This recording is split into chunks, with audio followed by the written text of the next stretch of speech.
Bhagavate Vasudevaya. Om Namo Bhagavate Vasudevaya. Om Namo Bhagavate Vasudevaya.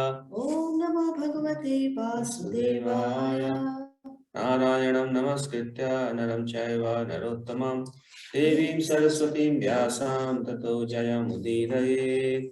Ashtaprayeshu Bhadreshu Nityam Bhagavata Sevaya Bhagavati Uttam Shloke Bhaktir Bhavati Neshtaki.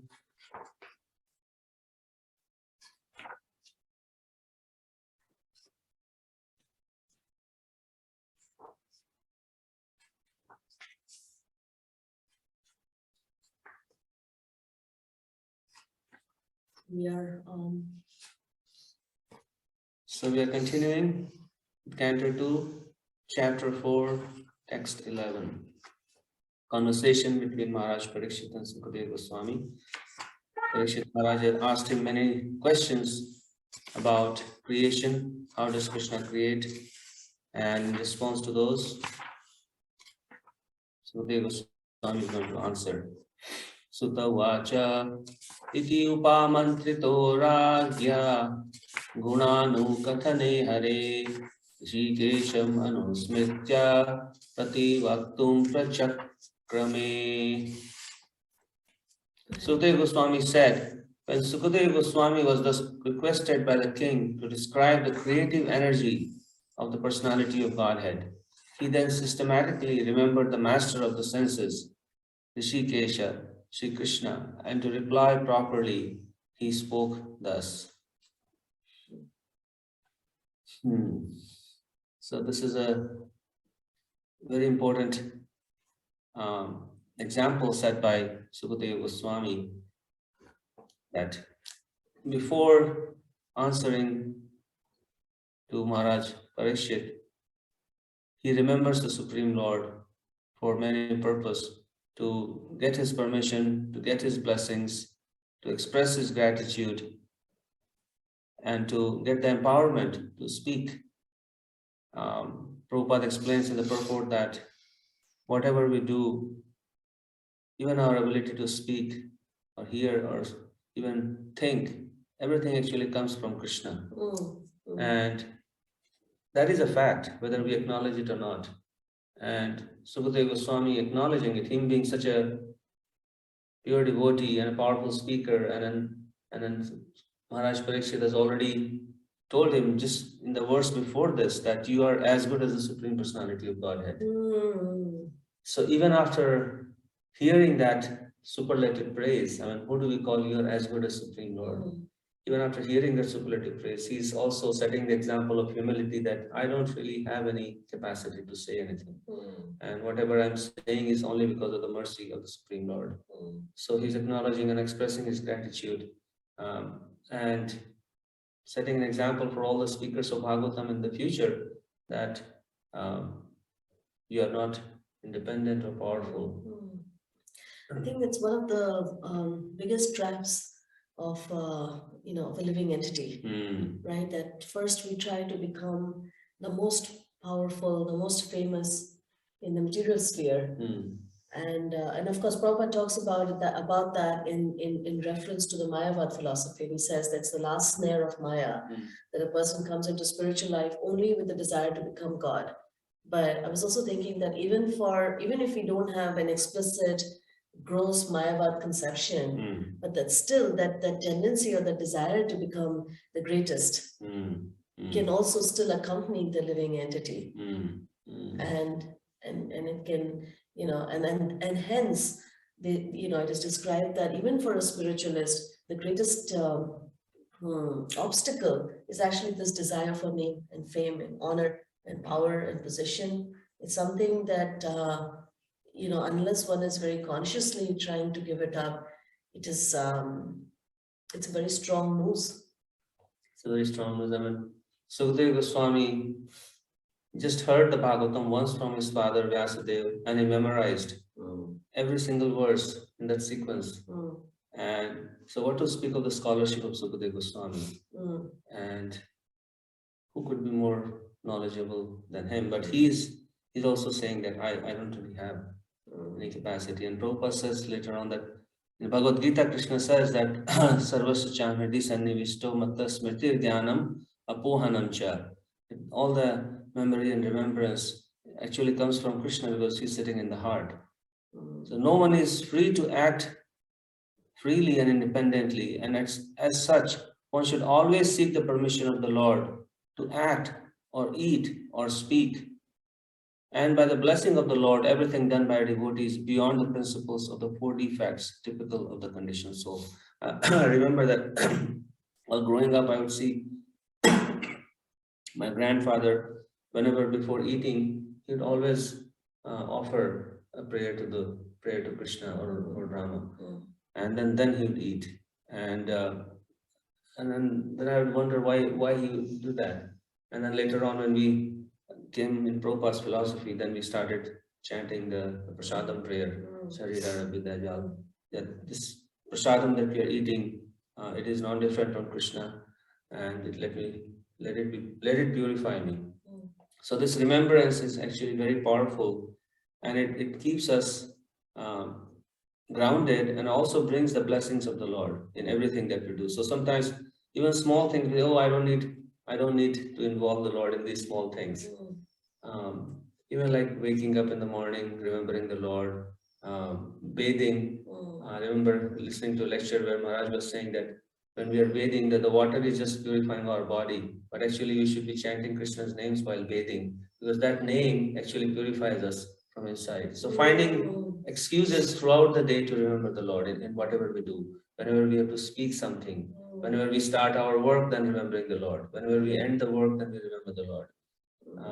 If you're going somewhere, then we remember the Lord. When we sit in the car, we remember the Lord. So kind of creating this habit of remembering the Lord in smallest of things. And that really becomes a samskara, a habit. And so then it becomes easier to remember the Lord at the time of death. Because if you don't remember the Lord in small things, then it will be hard to remember Him in big things. Very nice. So these are beautiful prayers that Sukadeva Goswami is going to recite. This is the first set of prayers that Sukadeva Goswami is reciting, and very, very poetic, very beautifully expressed. And again, you can see his humble mood of seeking the blessings of the Lord before speaking the Bhagavatam to Parikshit Maharaj.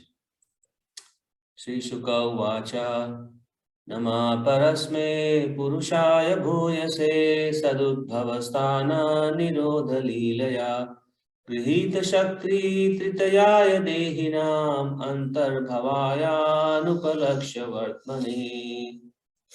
Sukadeva Goswami said, "Let me offer my respectful obeisances unto the Supreme Personality of Godhead, who, for the creation of the material world, accepts the 3 modes of nature.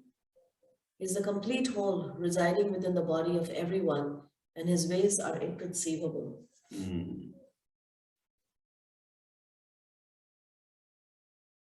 It's an interesting word here that is used by Sukadeva Goswami, Anupalaksha Vartamane. Anupalaksha Vartamane.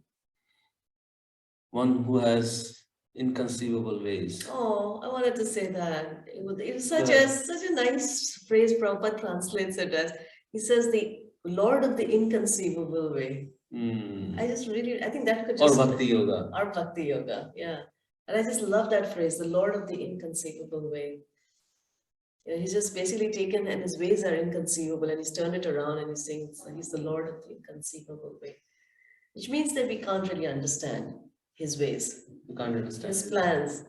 And I can attest to it that whenever there is a change in my life, then I think, why? It's like a little baby, like it's so funny. Like I remember when Nimai was small and he would have a soiled diaper and I would pick him up because I needed to change him. He was never happy, So, you was happy with that dirty yeah. diaper? Just don't bother me. Like, okay, like, all right, so what? Like, okay, I'm sitting on a soiled diaper, but hey, life is all right. Just. And I remember he would throw a fit, he would cry, and of course we'd be happier after the relationship. But that moment of change was never appreciated. So we are so much like that, right? That whenever there's a change, we go, no, I'm okay. Just, leave me alone. And yet his ways are inconceivable, because at that particular moment it's hard to see why something is being done to us, why something being yanked out of us, our hands, why something is not being offered to us. All of these things that we struggle with, it's because his ways are inconceivable. In retrospect, you can look back and you could go, oh, that's what you were trying to do with me. And then, we develop. The thing that happens with devotees like Prahlad Maharaj is that window starts to decrease. Like for us, maybe it takes us, a few years to realize. To get the 2020 sight. Yeah, for devotees like Prahlad Maharaj, as they're being tossed down the cliff, they're already there. They're already seeing that. They're already seeing that, oh, okay, Krishna, I'm so grateful. You're so merciful. For us, it's just that much longer. I think the other reason he has inconceivable ways, because his ways are inconceivable for everyone except the devotee. And the empiric philosophers, which are like the Gyanis, who try to merge into the Brahman effulgence of the Lord. So the path of Jnana, one who is on the path of Jnana, they cannot conceive the ways of the Lord. Or if they conceive the ways of the Lord, they only conceive him as impersonal. That he's impersonal, although he's acting so many wonderful things, even like when Lord Krishna comes and does so many wonderful things. The only way, the limit up to which they can conceive of him is okay, he's just a manifestation of Brahman who has temporarily appeared as an incarnation and will go back and merge back into the Brahman. That is the extent of their conceivability. For a mystic yogi or Ashtanga yogi, their conceivability is limited to him seeing him as a kind of more or less as an order supplier or manager of this universe at the extent, and that's all they can conceive of, and then they can only ask for yogic siddhis from him. So that's their conceivability. A karmakanda person, his conceivability is limited to treating Krishna as just one of the demigods. That they have so many demigods, for this need I will go to this person. For Krishna, I'll also put Krishna in the temple or on the altar and amongst the crowd of other demigods. So that's the conceivability of a karmakandi. Nobody can actually conceive, and Krishna is happy being treated like that by people who are following him. That happy. So okay, this is the extent, so I'm okay with that. And then there are still such powerful controllers who struggle when they see Krishna acting as like a little boy in Vrindavan. So even they cannot conceive of Krishna, right? Yeah, even after knowing everything. Even after knowing, yeah.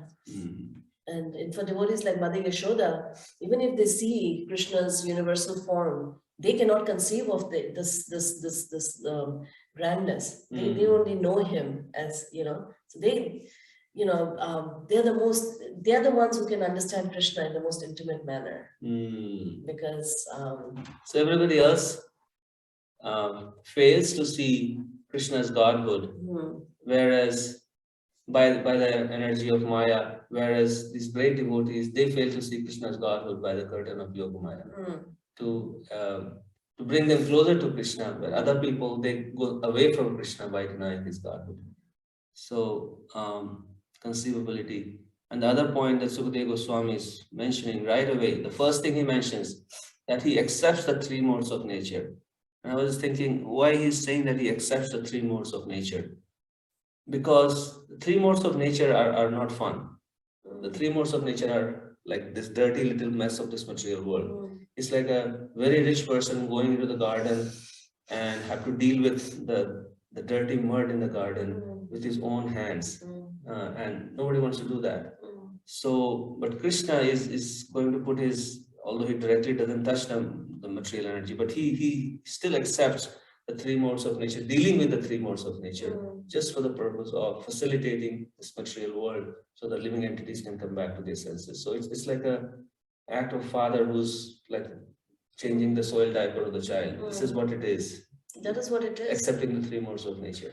Yeah, and I was also thinking that another way that he accepts the three modes of nature is that in vicariously, he is actually getting dragged, along with the living entity, because he's sitting in the heart as super soul. So even though he never, like you said, he never comes in contact directly with the three modes of nature, but the living entity does. And he is the witness and he's the observer, even though he's unaffected, but he's also in that same car, sitting with that living entity as the living entity decides to completely plunge into or be tossed around by the waves of the three modes. And he's like, all right, let's go on a ride. We're together and I'm not going to leave your hand. And you want to navigate these three modes? Well, ultimately Krishna, without Krishna's direction, we cannot really control or navigate these three modes. So Krishna has to be the sort of the driver. The driver. Because how else is this tiny living entity going to drive this car? And that's another inconceivability, that how he takes care of every cell of our body, everything that is happening. Without our knowledge, our body is working. That's another. So he says that you are the complete whole residing within the body of everyone. So the super soul is a complete whole. How is this possible? He's residing in the spiritual world. He's residing in Goloka. And that same complete whole is residing within this body. How is this possible? So many inconceivability about Krishna. That's why he's Anupalaksha Vartmane. And that's why Jiva Goswami says that unless and until we accept the inconceivable nature of the Supreme Lord, we cannot really understand the Supreme Lord. And, I always, I think even yesterday we were talking about this, that the inconceivability of the Supreme Person is not a defect, or it's not, there are a few things that people do. Sometimes when they say that he is inconceivable, they think, why? There's no way anyone can know him because he's inconceivable. So they just sort of block him. It's like that inconceivability becomes like a big stone that we put on the, against the, the whole of a cave and say, okay, forget about him. Anyways, no one can approach him. He's inconceivable. I'm just going to go about my own business. But that inconceivability is part of the, it's part of the developing of love, because it keeps that wonder alive. It keeps that excitement alive, that that sense of all the devotees, they're always amazed. Krishna, even Ananta Shesh himself is amazed by Krishna's inconceivable ways.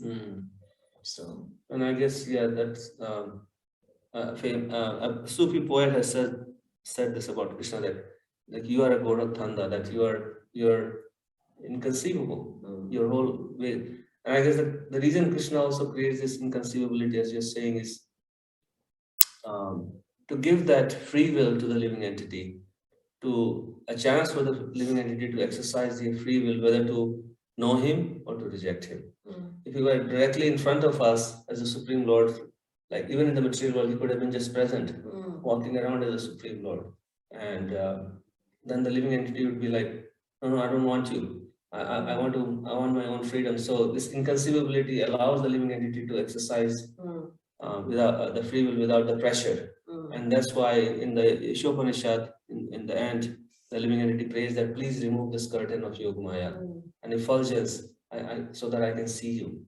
So that inconceivability can only be removed by the Supreme Lord, not by our becoming the best devotee or the best scholar or the best this and best this. Nothing can remove that inconceivability. Only when Krishna decides to remove that, then we can say. And that's why Sukadeva Goswami is praying that even your acts of creation are inconceivable. So please grant me the ability to describe it, and please grant the listeners the ability to understand it. Because without that, we cannot really comprehend this. There's one place where Krishna is completely conceivable and very predictable, which is in taking care of his devotees.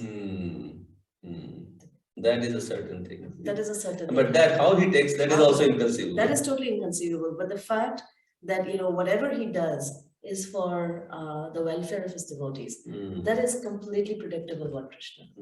Right? That is true. Okay, so on that happy note. Text 13.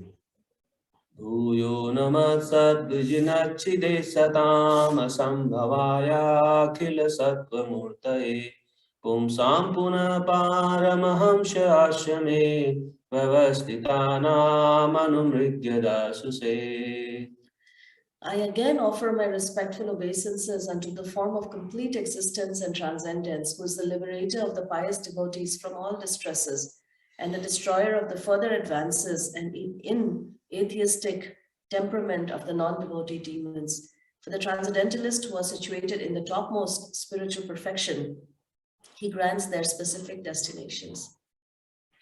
So again, so many important points that are mentioned by Sukadeva Goswami here in this verse. So the first thing he says is brings in Krishna's form. Bhuyo nama sadvijana chide asatam. He says that Krishna's form is transcendence. So in order to understand him as a creator, we have to understand him as a person, and person who's capable of, because otherwise, as soon as we make Krishna impersonal, then the whole process of creation also becomes impersonal, or almost done by this material energy. And then it seems like there is no controller, there is no maintainer, and there is no destroyer. So he introduces Krishna's form here, that you have a transcendental form, and this transcendental form is made of pure goodness. Akhila Sattva Murtaye. Murtaye means having a transcendental form of pure goodness. And then he talks about, interestingly, about how Krishna is the destroyer of the distress of his devotees, and at the same time is also the destroyer of the further advances in atheistic temperament of the non-devotee demons. I like that a lot. I actually like that a lot, that he is the destroyer of the atheistic temperament. It's temperament. Temperament, that's Lord Chaitanya, right? And he also, I mean, but mostly it finds its fullest manifestation when he comes as Lord Chaitanya to destroy this atheistic temperament. Because this is actually, whenever he appears, right? In every appearance, this is how he's trying to attract all living entities. And in this way, he's actually benedicting both, the pious and the impious souls. Yeah, even when the non-devotees, they decry him or belittle him, they at least think of him. And by doing that, the curtain of their atheistic temperament gets destroyed. Chide.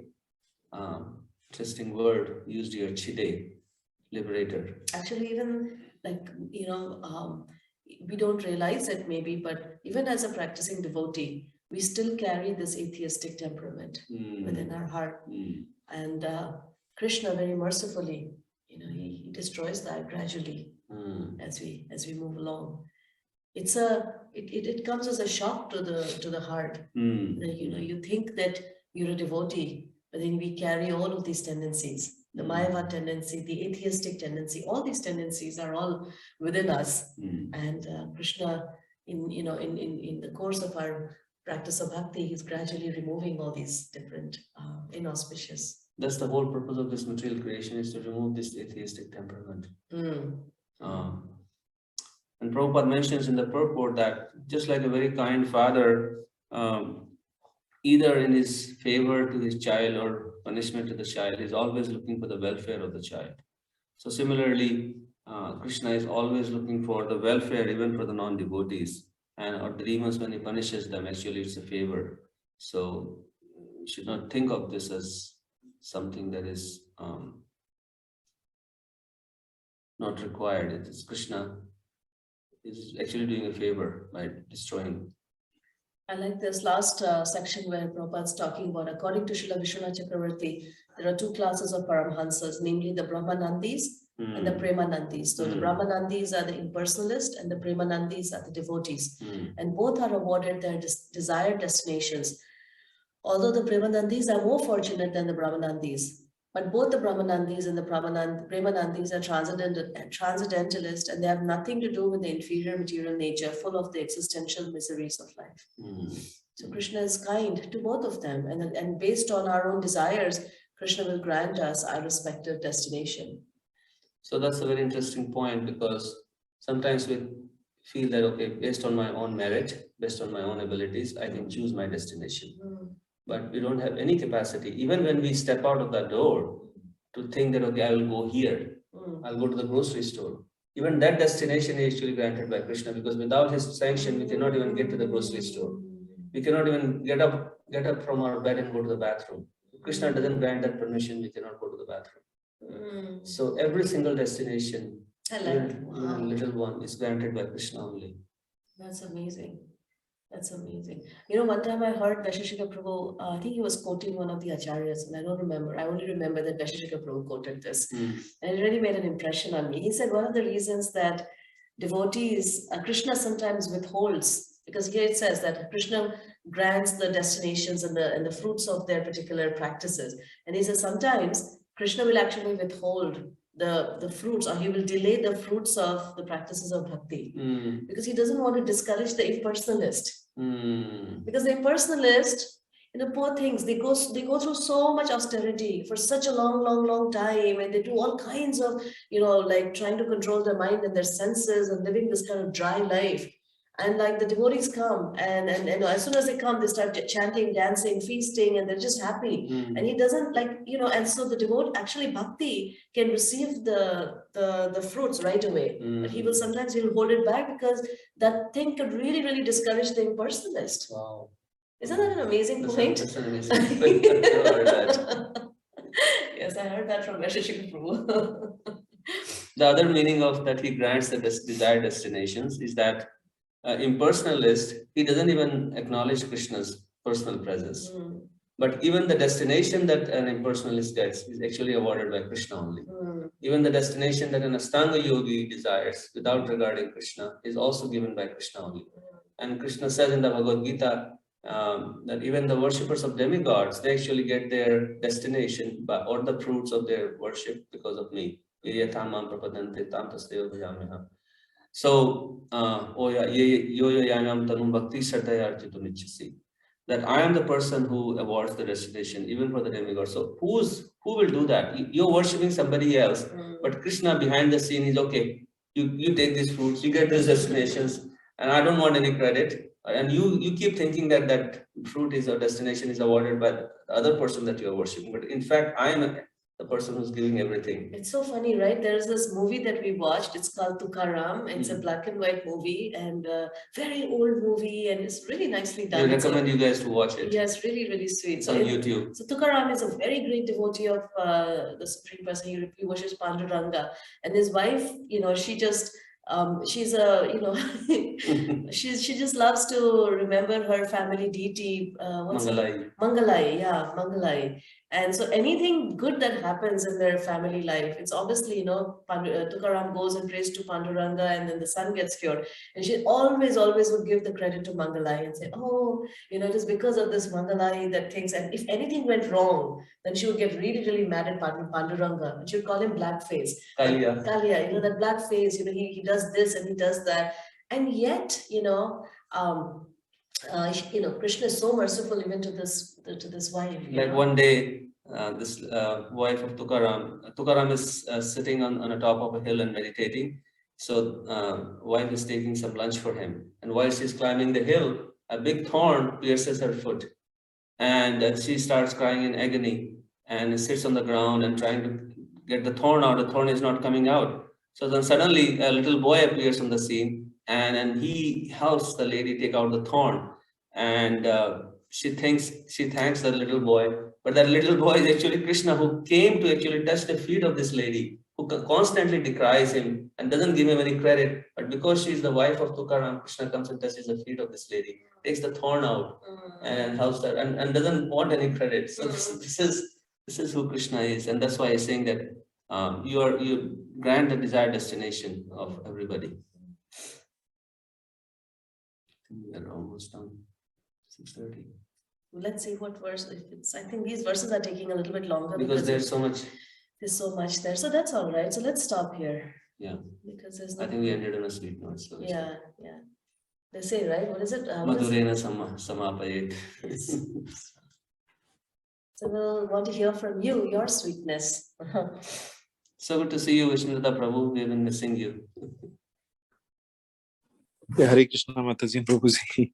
Hare Yeah, Krishna. I am also missing this classes. Somehow I got occupied with materialistic nature of this material world. My kids are keeping me busy. No That's all worries, right. no worries. Nikunja, very good to see you too. Shuchi, very happy to see all of you. Please, please share Something anything. about Anupalaksha Vartamani.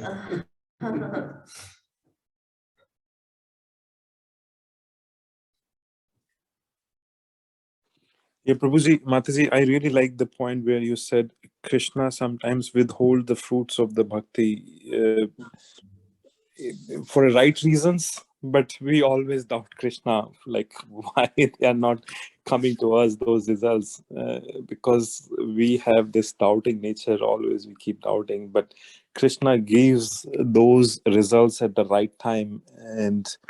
And the second reason, as you mentioned, that he doesn't want to discourage the impersonalist also. So yeah, I really like that point. Thank you for sharing that. Thank you. Anything else? I like the term atheistic temperament. What did you like about that?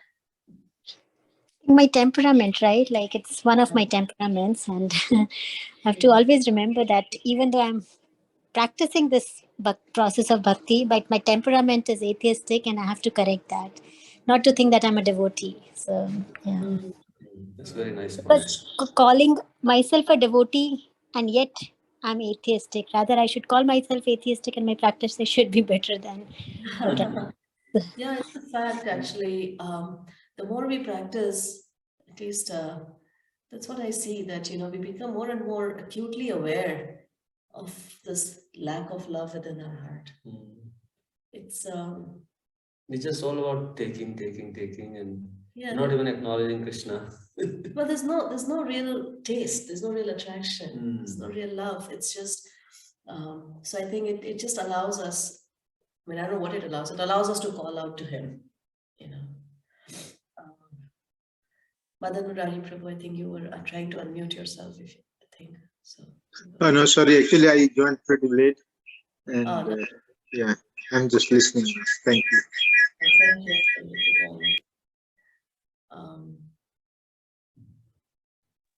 Thank you. Yeah, Rebecca. Go ahead, Rebecca. I just wanted to say I liked when you compared being in the material world is like sitting in a soiled diaper and we convince ourselves that it's okay. We think we're okay like this. But yeah, really that's a very apt way of describing it, I think. And we carry around that soiled diaper and put on a nice suit and nice dress while being in the soiled diaper. Yeah. Well, it's there's certain, when you raise a kid, there's certain impressions that get stuck in your head. One of them is the act of changing the diaper, in the morning.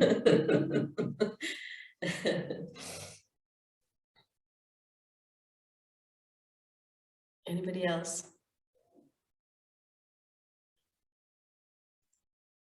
Jeanette, Reggie, any thoughts from you? Raj, Shringar. Hare Krishna. Yes. Hare Krishna. Yeah. Mataji Prabhuji, this Paramanandi, I did really get that. Brahmanandi, Paramanandi, Okay. what you explained about. So is it possible to speak again? Yeah, Brahmanandi is described as an impersonalist whose aim is to merge into the Brahma Jyoti, or the effulgence of the Lord. So they don't really recognize Krishna as a person. They just recognize his effulgence, and they just want to merge in the effulgence. They are called Brahmanandi. Who wants Anandi means one who desires happiness from that. So Brahmanandi is one who desires happiness by merging into the Brahman effulgence. And Paramanandi, who's seeking the highest enjoyment or highest happiness. Parama means highest, Anandi means the happiness. So one who's seeking the highest happiness, which is available in Bhakti Yoga. So they are called the Paramanandis. So But you are saying both of them don't recognize Krishna, is it? Paramanandi recognizes Krishna. Paramanandi is Premanandi. Premanandi? Yeah. Premanandi. Yeah. Okay. They recognize Krishna, And their purpose is to become a servant and serve Krishna. And the Brahmanadi's purpose is really to get rid of their material suffering and just become one with the Brahma Jyoti, or the effulgence of the Supreme Person. So it's a, there are three levels of understanding the absolute truth. So they're attracted to the Brahman realization, and they're not so interested in the Bhagwan realization. Okay, but just for knowledge, why have they been mentioned as two separate people? Finally, they are approaching. Yeah, because in the Vedic system, these two schools are very, very prominent, and they have, distinctive destinations. Their destinations are very, very different. And from the perspective of bhakti, the destination of merging into the impersonal effulgence, the acharyas, they explain, is actually like a hellish destination, because bhakti means that our identities have to be kept intact for the exchange of love to happen. But in the path of impersonalism, there is an attempt. You can never actually give up your identity, but there's an attempt to suspend your individuality, to just sort of merge into that effulgence. And in that state, there is a feeling of peace, but the living entity gets like shortchanged and doesn't really experience the rasa of loving relationship with the Supreme Person. So you will see this throughout, the writings of Prabhupada and all the other acharyas, that they're continuously talking about this impersonalistic path, because especially in modern times, impersonalism is actually even more than atheism. It's more prominent. It's much more a stumbling block on the path of bhakti, both individually as well as collectively. So wherever you go, even in India, even if you visit a temple, the streaks of impersonalism are very, very strong. And even in like the modern, the whole, explosion of yoga, in the Western world, even there, it's all mostly, the whole impersonal understanding is very prominent. So that's why the acharyas, they take extra effort to continuously show us the difference between the two. So in the path of impersonalism, there is no concept of service or servitude or surrender. It's all about me. I want to be liberated. I want to merge in the Brahman effulgence and become one as God. So there's a strong tendency to become God oneself in this path of Brahman realization. So they're not really approaching God to serve, but to become God themselves. So that is the path of Brahmanandis. Therefore, it's a very distinct path, because the ambition is very different. And therefore, the goal and destination is also very different. Whereas in the path of bhakti, is recognizing ourselves as an individual, the Supreme Lord as an individual. Therefore, in the next verse, Sukadeva Goswami is going to expand on that. Vidura kastaya muhu kuyogina. That kuyogi, he calls them kuyogis. Actually 2-3 verses he's going to talk about this impersonalism later on also. So therefore, these paths are very distinct, and they're treated as such. It's not that, because otherwise the philosophy has come up that jotomat totopat, you just do whatever and you will get there. It's not like that. Prabhupada says that if you want to go to Bombay, you can't just go to the airport and sit in any flight and that will take you to Bombay. You have to take the specific flight that is going to Bombay. Actually, that's a very good point, because there are 3 things that are in the Vedas that is talked about. There is Sambandha Gyan, there is Abhidaya, and there's Prayojana. So unless and until, and this is something I've been thinking about so much, that the refinement of our understanding of the Sambandha Gyan. Sambandha Gyan means, who am I? Who is God? What is my relationship?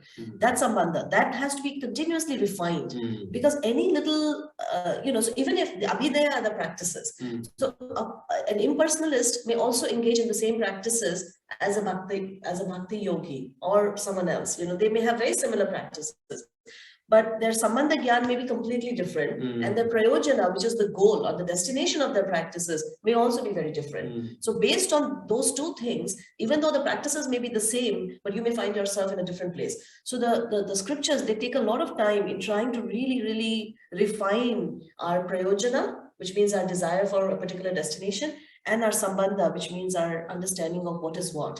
Because without that, we may get lost in this labyrinth, Because in this material world, this impersonalistic, that God is not a person. I'm also a bundle of material energy, therefore impersonal. is very prominent. It's our default mode. It's our default mode. So it takes a lot of refinement, a lot of effort to get rid of this tendency. Actually, this question, it's funny that you asked this question, because this is a question I ask many times also. Oh, again, like, all right, like, okay, you know, like so many purports. You come across this whole discussion, and like, I have questioned this, like, why, you know, why so much of discussion on impersonalism? But then at some point, it started to become a little clear that, oh, it's because I carry it within myself. And Prabhupada, by continuous repetition, is trying to, you know, clear that, you know. It's not the same. Both of them are not the same. Hare Krishna, Hare Krishna. Although it seems like a spiritual path, and Prabhupada in many places will also acknowledge it. It says that both the Brahmanandis and Premanandis, they are transcendentalists. Prabhupada says that in this purport. Yeah. But there is a difference. Hare Krishna, Prabhuji, Mataji, I have a related question, if you can address that. From Bhagavad Gita 5.5 verse, it says that one who knows the position reached by means of analytical study can also be attained by devotional service. And who therefore sees analytical study and devotional study service to be on the same level sees things as they are. So, I mean, what my understanding is, he's saying the Jnana Yoga and the devotional service, Bhakti Yoga, they both are at the same level, and that's where, I mean, this description that you just gave is contradicting with this, my understanding. Can you help me understand this verse better? Yeah, so 5.5 is about Krishna is comparing Sankhya Yoga. He's not talking about Jnana Yoga at all in that verse. He's talking about Sankhya Yoga. And Sankhya Yoga, Prabhupada describes, that is the theistic Sankhya Yoga that is propounded by Kapila Dev in his incarnation as Kapila Dev. That's what he described to his mother, Devahuti. So that Sankhya Yoga is fully theistic. And this is what Sukadeva Goswami is going to describe in chapter 5, this process of creation, which is completely Sankhya Yoga, how the elements are created by Krishna's glance. And he's going to describe that in further detail in the 3rd canto. And so when we study Sankhya Yoga, how this material universe is created, how each element is created from other, our appreciation and bhakti for Krishna will increase more and more, that, oh wow, this is how air is created, this is how fire is created.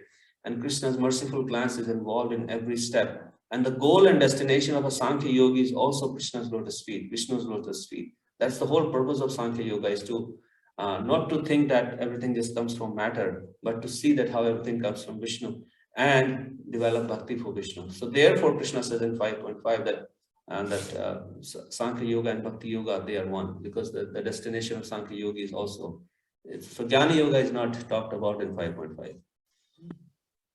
So yeah, analytical study is the analytical study of how this material creation happens. That is Sankhya Yoga, counting things, but not just counting, but also seeing how they are created, how they are maintained, and how they are destroyed. That is the function of Lord Vishnu. And also Prabhupada says, right, that analytical study is not outside the purview of bhakti. Yes. As long as it is, you know, like you're saying, like as long as the goal is to serve Krishna. And Prabhupada says, very famous line where he says, religion without philosophical knowledge is actually just speculation. Oh, no, sorry, religion without knowledge. Religion without philosophy is fanaticism. Yes, yeah, and philosophy without religion is just mental speculation. So. No, Prabhuji, this really helps. I think I mixed up Jnana Yoga with Sankhya Yoga, and that's where this confusion. And you clarified it very well. Thank you so much, Prabhuji. Thank you. Hare Krishna, I have a further question regarding the same, like Vishnu, the Prabhuji asking, like, then what is the difference between Jnana Yoga and Sankhya Yoga? Yeah, Jnana Yoga and Sankhya Yoga are two different philosophies. Jnana Yoga is, as Prabhupada explains, is the approach to Jnana Yoga is based on studying the parts of Upanishads, which are mainly impersonalistic. So they are part of Upanishads where they are focusing on the Brahman effulgence. And right from the outset, Jnana Yoga is meant for those people who are attracted to the Brahman effulgence, the impersonal aspect of the Supreme. And it requires a very rigorous study, Prabhupada says, of the Upanishads. those parts of the Upanishads, and great austerities.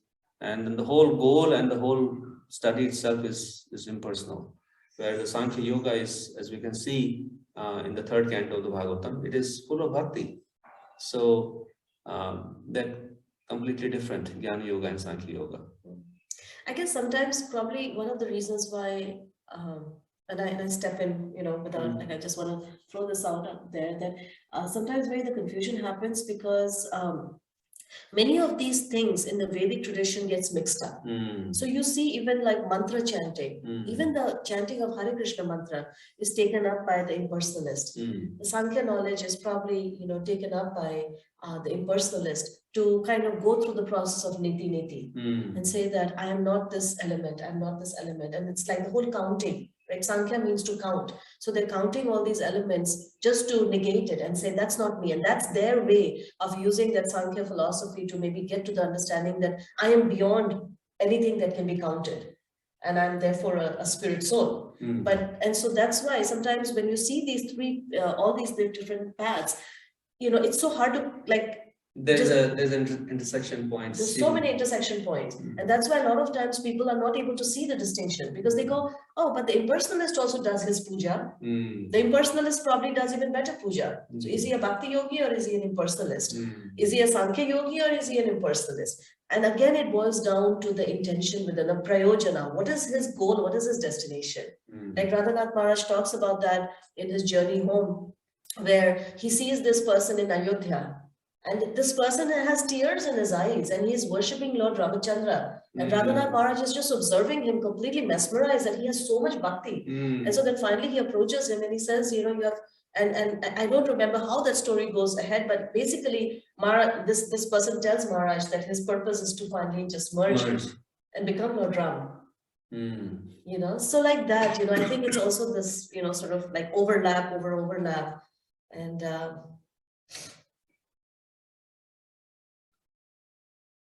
what are your thoughts, Madan Murari Prabhu? No, thank you. No, it is helping. Yeah. So maybe, yeah, even if the path is same, their intention or their desires are actually different, right? That is what actually you are pointing out. Maybe the path is not the same. The path is not the same. The path is not. The Jnana Yogi, the path is very different. Sankhya Yogi, I don't know how many Sankhya Yogis are there, but Sankhya Yogi is actually a philosophy which very quickly leads into Bhakti Yoga. So it's an aspect. I would say Sankhya Yoga is more like a like second chapter of the Bhagavad Gita is pretty much Sankhya Yoga, right? So it's an aspect of Bhakti Yoga only that forms up our understanding about Krishna and his creation and brings us quickly closer to him. Whereas Jnana Yoga keeps taking you away and away from Krishna's personal presence. Yeah. But again, see, Jnana Yoga is such a spectrum, right? Because like you have devotees like the four Kumaras and Sukhdev Goswami who are Jnana Yogis, but then as soon as Krishna says Bhagavan Janmanam, as soon as they come in touch with the devotee, they immediately take up bhakti. So even I think these are also all spectrums, right? So there is probably Jnana Yogi that that has a lot more envy, and then there are Jnana Yogis who are just innocent, practitioners of Jnana Yoga, and it's just that they've never received association of a pure devotee. And as soon as they come in contact with a pure devotee, they immediately are attracted. Is it not? But the paths are different. Yeah, the paths are different. Yeah. The Jnana Yogi, in order to achieve perfection, Prabhupada says that they always need a touch of bhakti. And finally, to achieve Krishna, they need the association of devotees. So what is the way out for a Jnana Yogi? Is the association of devotees. Right. That's what Krishna says. Yes, all right. Nikunja, I think, wanted to say something. Yeah, Hare Krishna. It just led to my curiosity to ask you this question, like when we are talking about Brahmanandi and Premanandi, right? So we know that destinations are different, and we know that there is like 5 kinds of liberation, right? One is to merge into the Brahman effulgence. So my question is like as in the Bhakti Yoga, where the Premanandi is practicing, their journey begins from the point they have left in their previous lives. But what happens to the Brahmanandi who wants to merge into the Brahman effulgence? So is it like a time duration that they enjoy, and after that they have to start from the ground zero again? Whereas the Premanandi's journey begins from the point where they have left in their previous, Yeah, so Brahmanandi Prabhupada says in one place that if they achieve Brahman effulgence, which may take many lifetimes to even reach the Brahman effulgence, then they will not stay there for a long time. They will fall down again into the material world and engage in charitable activities and things like that. Aruya Krishna Param Padam Tata.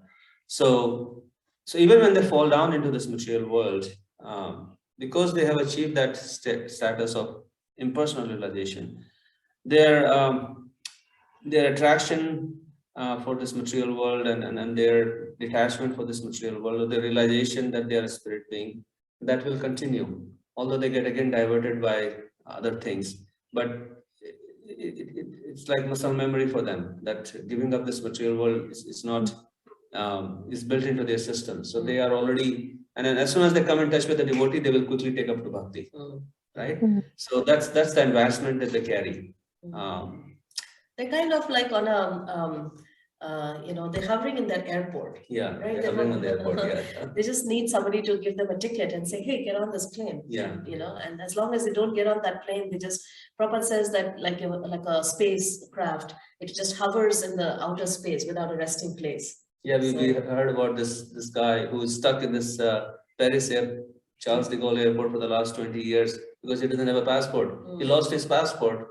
So no country is willing to accept him. He's just hanging out in the airport for the last 20 years. So impersonalist is like that. He doesn't have the passport. He doesn't know what to do with himself. Yeah. Like he gets into this whole impersonal realization and then it gets boring for him. Then he thinks, oh, let me just go help out. Like he's already rejected this whole material world as being like false, illusory. But then he doesn't know, he has to interact with something. Yeah. So then, how long can he be silent and sit in a cave? So then he comes back, then he does some work, some altruistic, philanthropic work. But that again doesn't quite fit into his philosophical paradigm. Right. So, unless and until one finds connection on the path of bhakti, then, he's just sort of hovering there, waiting for a connection. But at the same time, he's given up his attachment. So his progress will continue. It's not that his progress is lost. His realization of spirit self will continue. Yeah. Krishna is merciful to everybody. Yeah, that makes it more clear. As Prabhupada says, both are transcendentalists. They both are, they both are on the higher platforms rather than the others. Right. So, yeah, Prabhupada says that impersonalist is higher than a karma kandi. Yeah. Yeah. Thank you. Yes, Thank you. Yeah, Hare Krishna. I really like the discussion. It struck me that like how I really have to look really deep into my own intention and desires, and because that's where that is what is going to Krishna is going to see that and then take me there. But so it's very it really struck me today that I have to really purify that. Yeah. What do I really want and where do I really want to go? Yeah, that is true. Because actually the process of bhakti is refinement of our intentions and our desires. And I find that of all the things, the most treacherous thing is actually our desire.